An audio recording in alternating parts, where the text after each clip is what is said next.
Hi dear Pisces, welcome to my YouTube channel, and in this video I'm going to talk about the transits for the month of March.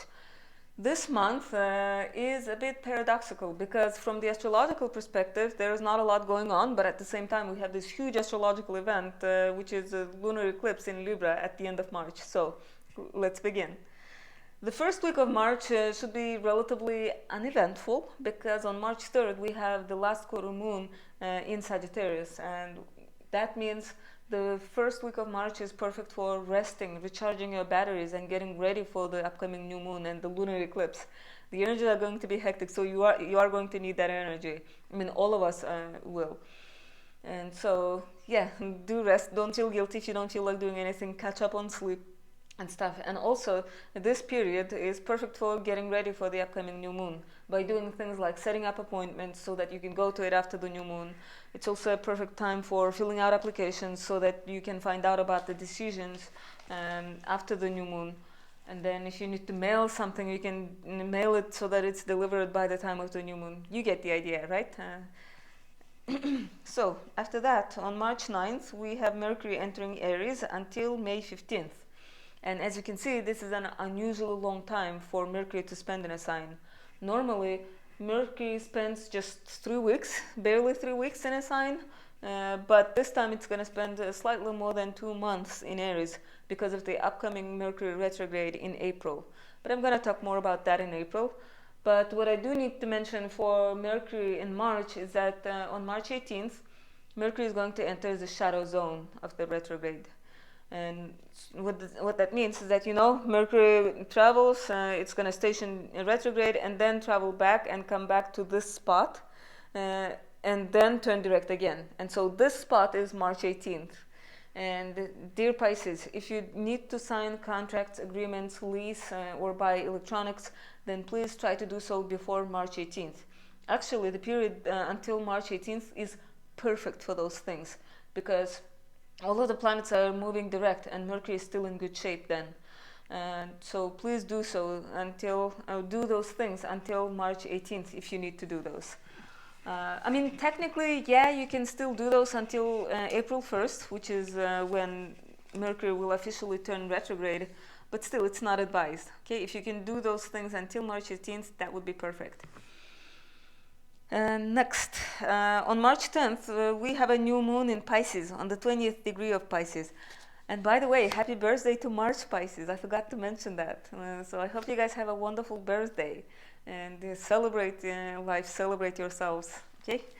And so this new moon is going to happen on the 20th degree, and that means those Pisces born on March 10th are going to have this new moon in their solar return chart. And what that means is that the upcoming year is going to be about new beginnings. Something new is going to start in your life. Some Pisces might become parents this year. My cousin, like last year, she had a new moon on her birthday and she became a mother, like last winter. So yeah, when you have a new moon on your birthday, these are one of the things that can happen.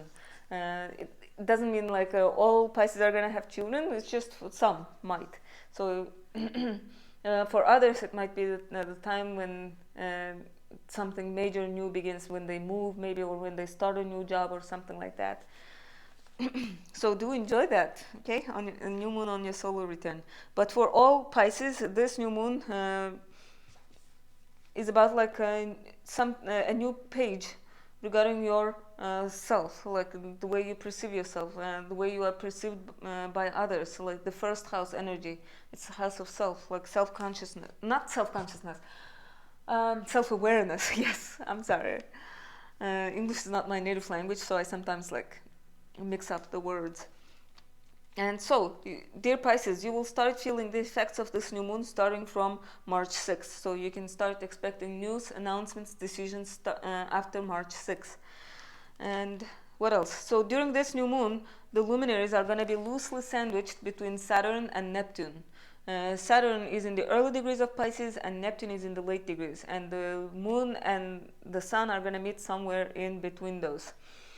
And so Dear Pisces, this means you will have 4 planets in your sign around this new moon. It's a huge stellium, so there's a lot of focus on you, yourself, okay? And what else do I need to mention? Also, this new moon will not be making any bad aspects, and the only major aspect it makes is a sextile aspect to Uranus in Taurus. And this is a good aspect because it's a sextile aspect is very supportive aspect. It's the aspect of opportunities and support. So there will be an element of like surprise or like unexpected help. And when Uranus is involved, but in a good aspect, the surprises are usually pleasant. And it might not be like a surprise out of the blue, but it might be like a slight change in the routine. Because we have because it's March, spring break time, and so for a lot of people this will mean like slight change in the routine and then go back to that routine eventually. So another thing I need to mention about this new moon is that it's the last new moon before the solar eclipse in Aries, and sometimes the events associated with that solar eclipse tend to play out a month before. So dear Pisces, for some of you the effects of that solar eclipse might play out around this new moon. Next. On March 11th, one day after the new moon, Venus is going to enter your sign until April 5th. So after the new moon, like one day after the new moon, the moon is going to leave Pisces and enter Aries, but Venus is going to take the moon's place. So you will still have 4 planets in your sign. And when Venus enters your sign, that's when you are at your most charming, okay, dear Pisces. So if you need to do some spring shopping, please do take advantage of this energy and do your shopping until April 5th, because you will find the things that will look great on you, like good quality things, okay? The things that you will love. And next, on March 19th, the sun is going to enter Aries, spring equinox in the northern hemisphere, and winter equinox for, fall equinox for southern hemisphere. Like winter is solstice. Sorry.